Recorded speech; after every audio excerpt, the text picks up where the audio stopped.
Até que ponto você iria pela pessoa que ama? Por exemplo, você mataria o marido dela? O início dos anos 90 foi um período confuso para Billy Flynn. Aos 15 anos, ele se apaixonou perdidamente por uma mulher mais velha e casada. Ele achava que ela sentia o mesmo amor por ele, mas se eles quisessem ficar juntos, teriam que se livrar do marido dela primeiro. Essa é a história de Pamela Smart. Era por volta das 22 horas do dia 1º de maio de 1990, 6 dias antes de seu primeiro aniversário de casamento, e Pamela Smart acabará de chegar em casa de uma reunião de trabalho. Ela estacionou ao lado do caminhão de seu marido, Greg, do lado de fora de seu condomínio de luxo na Mish Morning Drive, mas logo ficou claro que algo estava errado. Todas as luzes estavam apagadas. Greg sempre acendia a luz da varanda se chegasse em casa antes dela. Ela subiu as escadas, destrancou a porta da frente e entrou. Lá, deitado de bruços em uma poça de sangue, estava seu marido de 24 anos. Ele havia sido baleado na nuca, com estilo de execução. A casa foi revirada, parecia um roubo que deu errado. Estranhamente, Greg ainda estava com sua aliança de casamento de diamantes e sua carteira. Um par de caixas de som estavam empilhadas perto da porta. Talvez ele tenha flagrado os ladrões no ato e tenha pago o preço máximo. Pam correu gritando do apartamento: meu marido, ajudem meu marido. Ela bateu nas portas dos vizinhos até que alguém abrisse. Finalmente, alguém a acolheu e a ajudou. Todos os moradores do condomínio Summerhill estavam em suas portas, cada um com uma história diferente sobre o que estava acontecendo. Um vizinho presumiu que o marido de Pam estava espancando, ele perguntou o que estava errado e se ela estava bem. Meu marido está no chão, ela respondeu, apontando para a unidade 4 e... O vizinho correu para a porta, mas antes que pudesse abri-la, Pam gritou: não, ainda pode haver alguém lá dentro. Os detetives de homicídios foram chamados e chegaram momentos depois. Os condomínios Summerhill ficavam a apenas 1 milha do quartel da polícia de Derry. Seria preciso um bando de ladrões com muita coragem para roubar e matar alguém com a polícia em seu quintal. Desde o início, o capitão sentiu que algo estava errado na cena. Não era comum as pessoas serem mortas desse jeito em Derry, New Hampshire. De fato, Greg Smart foi o único caso de homicídio da polícia de Derry em 1990. As pessoas eram roubadas, mas eram poucas e em casos esporádicos.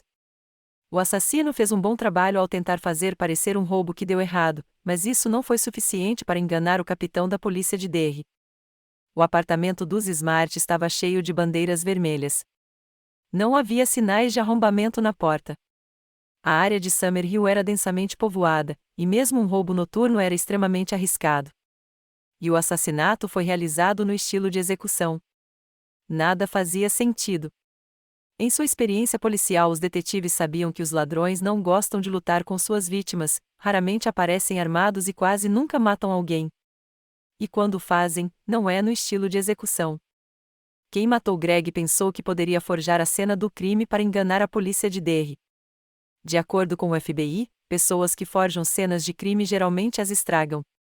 Eles organizam a cena com base no que viram em filmes ou na TV e se sentem estressados tentando acertar. Geralmente erram. Os primeiros suspeitos em qualquer caso doméstico são aqueles mais próximos da vítima, especialmente seu cônjuge, mas Pam tinha um álibi incontestável. Ela estava em uma reunião escolar a cerca de 40 minutos a leste de Derry, em Hampton, New Hampshire. Quem matou Greg não estava lá para roubá-lo; se estivesse, teria levado sua carteira e aliança de casamento. Quem matou Greg estava lá para matá-lo.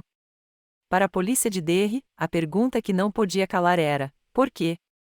As investigações revelaram que Pam era uma bela garota de Miami, Flórida, com sonhos de se tornar uma DJ de rádio. Sua família se mudou para Derry quando ela estava no 8º ano, mas Pam sentia falta da vida na praia. Ela se matriculou na Universidade Estadual da Flórida e apresentava um programa de rádio universitário chamado A Metal Madness. Ela se apelidou de A Maiden of Metal. Você pode estar imaginando alguém com tatuagens, piercings e cabelos espetados, mas Pam era uma loira delicada que chamava a atenção sempre que entrava em uma sala. Todos os rapazes babavam por ela, mas apenas um homem podia chamá-la de esposa. Se você visse Greg Smart na época, pensaria que ele estava na banda Poison ou Metallica. Ele tocava guitarra e usava cabelos escuros e compridos. Pam conheceu Greg em uma festa de Ano Novo em 1986.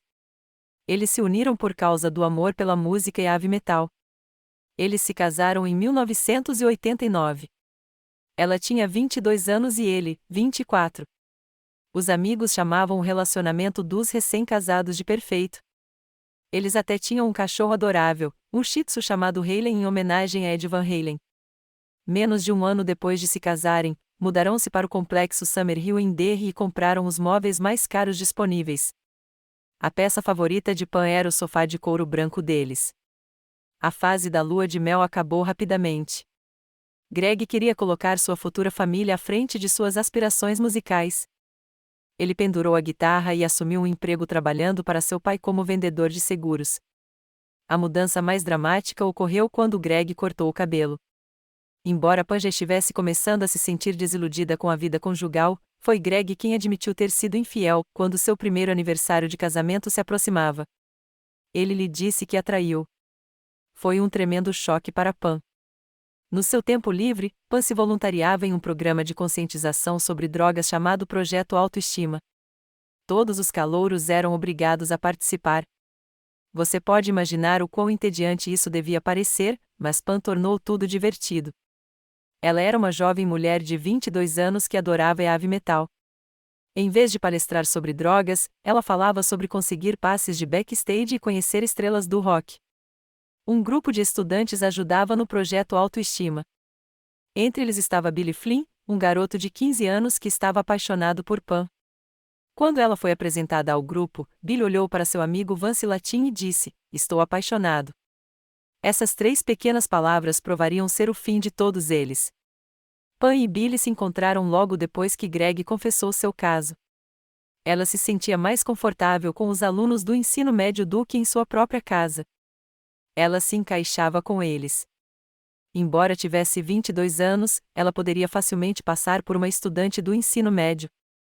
Ela deve ter visto um jovem Greg em Billy, que usava uma jaqueta de couro preta, tocava guitarra e tinha aquele visual de roqueiro de cabelos longos que ela gostava.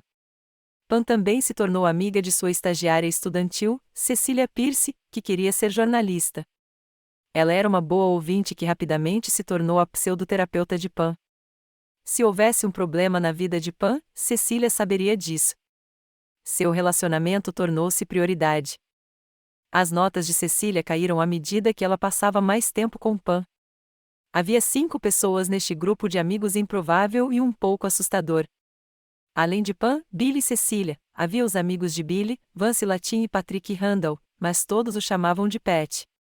Vance era um garoto esquisito que adorava Edgar Allan Poe e passava seu tempo livre consertando um Camaro antigo. Pat era um garoto atlético que tinha o hábito de faltar à escola por dias. Havia rumores de que ele queria ser um assassino profissional um dia. O trio principal era Pam, Billy e Cecília. Eles saíam juntos no shopping, em fliperamas e ela até os convidava para assistir filmes em casa quando Greg estava fora da cidade ou com seus amigos. À medida que o tempo passava, Pam e Billy se apaixonavam cada vez mais um pelo outro. Billy pensava que estava apaixonado por Pam. Ele não conseguia pensar em mais ninguém. Mas em sua mente, seu amor era não correspondido.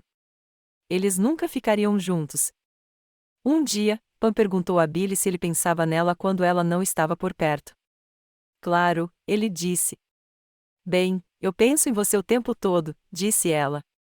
Os dois se beijaram na cama de Billy com uma trilha sonora de heavy metal tocando ao fundo. Billy não conseguia acreditar em sua sorte. Mas ele não sabia que era apenas um peão em um jogo muito maior. No final de março de 1990, Greg saiu da cidade a trabalho. Ela mentiu e disse a Billy que Greg a espancava e que ele provavelmente a mataria ao ver os papéis do divórcio. Billy tentou e falhou em matar Greg 2 vezes entre março e maio, e foi então que o gaslighting começou. Pam disse coisas como: "Se você me amasse, faria isso." Billy tinha medo de perdê-la, e foi então que ele envolveu Vance e Pat no plano. Greg podia sentir que algo estava errado. Pam estava fora de casa com mais frequência do que dentro dela. Pam estava cansada de todas as tentativas falhas, então ela e os meninos elaboraram um plano infalível e marcaram uma data para 1º de maio. Ela deixaria a porta dos fundos aberta antes de sair para o trabalho. Vance Latimi dirigiria o carro de fuga, enquanto outro amigo, Ray Fowler, acompanharia. Os meninos vestidos de preto estacionariam em um shopping próximo e caminhariam até o apartamento. Bill e Pat entrariam sorrateiramente, saqueariam o lugar e esperariam por Greg. Seria fácil. Eles só precisavam seguir as 3 regras de Pam: não acender as luzes, colocar o cachorro no porão para não ter que assistir Greg morrer, usar uma arma e não uma faca, pois facas fazem muita bagunça. 1º de maio começou como qualquer outro dia. Greg foi para o trabalho e Pam foi à escola secundária para avisar Billy que a porta estava aberta. Por volta das 8h30 da noite, Billy e Pat entraram no apartamento e destruíram quase tudo. Eles jogaram Hayley no porão e concentraram suas atenções em Greg. Tudo o que precisavam fazer agora era esperar Greg chegar em casa e matá-lo. Billy se escondeu atrás da porta da frente, enquanto Pat se posicionou nas escadas. Eles esperaram até que os faróis de Greg brilhassem através da janela. O motor do carro parou, a porta do motorista abriu e Greg caminhou até a porta da frente para destrancá-la. Ele entrou e brincou chamando pelo cachorro. Billy o emboscou por trás, enquanto Pat o segurou com uma faca na garganta. Levou apenas alguns minutos para os adolescentes derrubarem Greg de joelhos no chão. Ele entregou sua carteira, mas se recusou a dar-lhe sua aliança de casamento. Ele não queria que Pam ficasse com raiva. Billy tirou um .38 da cintura e pressionou-o contra a cabeça de Greg. Ele disse "Deus me perdoe" e apertou o gatilho. Greg morreu no corredor enquanto os meninos fugiam pela porta dos fundos.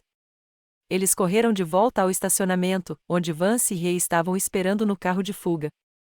A acusação chegou aos assassinos através de seus depoimentos e na descoberta de gravações de Pam falando com Cecília sobre o assassinato.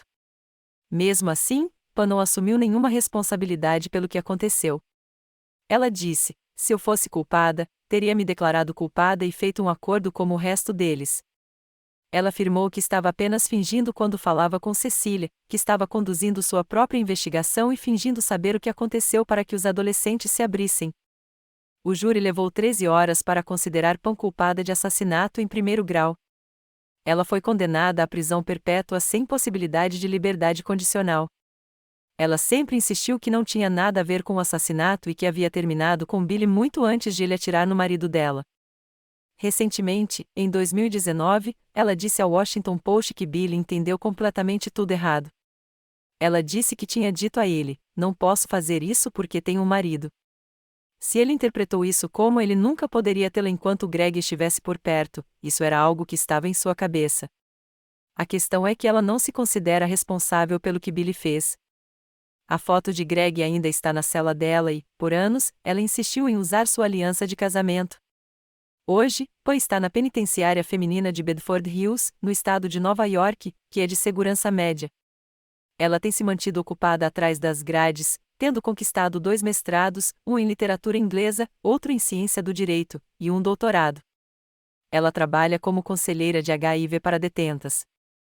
Segundo o Washington Post, se ela conseguir reduzir sua sentença, ela quer trabalhar em prevenção de HIV com as Nações Unidas.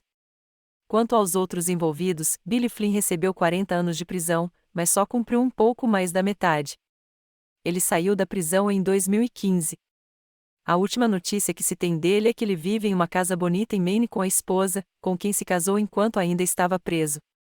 Patrick Ampetia Randall também recebeu 40 anos e, assim como Billy, foi libertado em 2015. Os 2 rapazes que esperaram no carro de fuga também foram libertados. Vance Latome foi libertado sob condicional em 2005, 15 anos após o assassinato de Greg. Ele está casado agora e, em 2023, pediu à justiça para suspender sua condicional, mas teve o pedido negado. Ray Fowler foi libertado sob condicional em 2003. Cecília Pierce aceitou um acordo de filmagem após o julgamento e mudou-se para o Missouri com sua família. Como adulta, ela voltou para New Hampshire e, em 2016, a revista New Hampshire disse que ela ainda estava lá, casada e trabalhando como enfermeira. Se você gostou desse vídeo, deixe o seu like e inscreva-se no nosso canal. Obrigado.